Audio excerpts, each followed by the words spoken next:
Hi, I'm Sejal Brown, and today I'm going to talk about injury prevention for California's K-12 sports. Research has shown that there's been both an increase in participation in school sports as well as an increase in injuries. In Lyle Michelli's research, he stated, in recent years we have witnessed both an increase in participation of children and adolescents in organized sports. These trends have been paralleled by an increase in the number of sports-related injuries in this patient population. Children, it seems, are not only susceptible to overuse injuries, but may in fact be at increased risk as compared to their adult counterparts. The increase in injuries that student athletes have been experiencing is very concerning. It's important to see exactly how often are these students getting injured. In order to quantify this issue, I surveyed 30 athletes from California who are in high school or who have recently graduated. They reported on the injuries that they may or may not have sustained when they played school sports. In the graph on the right, you can see the distribution of sports by respondent. As you can see, the majority of high school sports has been represented in this data, however, they are not represented equally. The results of the survey show that 73% of the respondents sustained a major injury while playing their sport. The most common injuries were concussions, broken bones, muscle ligament or tendon tears, strains, and sprains.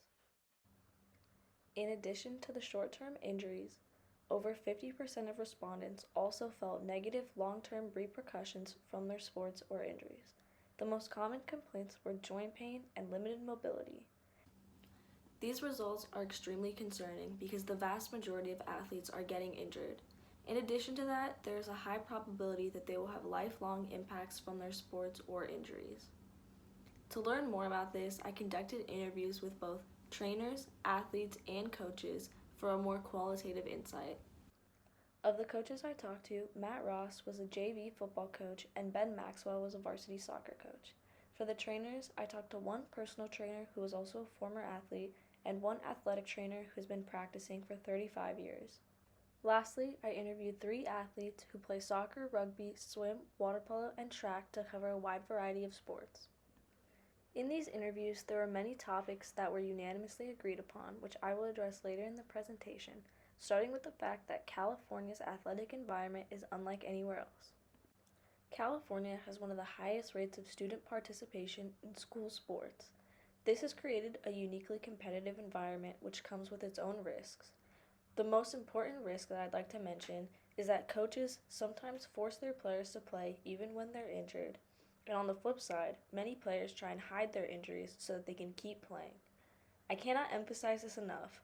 A player's health must be more important than the wins or losses of the team. Unfortunately, a common cause of injury for young athletes is coaching errors. As Lyle Michelli states, most volunteer coaches are unaware of the young athlete's particular susceptibility to injury. Hence, our most vulnerable athletes are generally trained by our least experienced coaches. Yet even at a high school level, most coaches are undereducated and underqualified for their job, as the basic coaching certification requirement does not go in depth. In order to minimize the risk of overtraining players, coaches should follow the 10% rule, in which they do not increase the intensity of training more than 10% each week. This will minimize the risk of fatigue and overuse, which can cause strains, tears, joint pain, and mobility problems. As Lauren Cowley states, elevated fatigue levels, both physically and mentally, for a prolonged period of time can significantly increase the risk of injury due to the compromisation of muscle strength, coordination, mental attentiveness, and concentration. I want to emphasize the importance of the 10% rule because overtraining injuries are very common.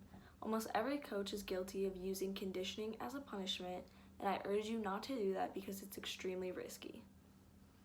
Another adjustment that coaches can make to their training programs in order to minimize injuries is to add neuromuscular training. A research study of youth basketball revealed that regular use of neuromuscular training warm-up programs improves performance and prevents injuries. However, low level of adoption of these programs remains a problem. Coaches use parts of effective neuromuscular training warm-up programs, but balance exercises are not well adopted. I reviewed research on 3 different sports, and in each case it was clear that neuromuscular training greatly reduced injury about 20 to 30%. What is neuromuscular training exactly? Well, it's the combination of strength, flexibility, and balance exercises. As mentioned previously, the balance component is much less adopted as compared to the strength and flexibility. However, all three of these components are not vastly used in many coaching programs, and they should all be further implemented. One way to minimize coaching errors is to hire multiple coaches for different topics. This is already done for the majority of football teams, as they tend to have a head coach, an assistant coach, an offensive line, defensive line, and strength coaches. If a school can provide a strength coach, there's no reason this coach should be limited to the football team, and they should be accessible to all sports. In addition to this, coaches should be educated beyond the basic requirement for certification. In my coaching interviews, it was clear that the certification requirements do not go in depth. This leads to the vast number of coaches being underqualified, especially in the topic of injury prevention. Coaches should implement longer warm-ups with strict adherence to a program. Stretching and balance exercises are key, and practices like yoga are highly encouraged. Strength training is also very beneficial, but a high level of education and supervision from a coach is required.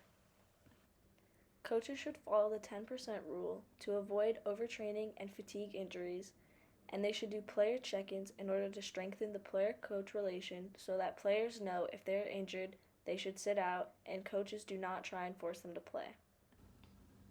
Poor health practices are another significant risk of injury for youth athletes. Almost every student athlete lacks in these three general health factors, which is why every season's parent meeting should address nutrition, hydration, and sleep.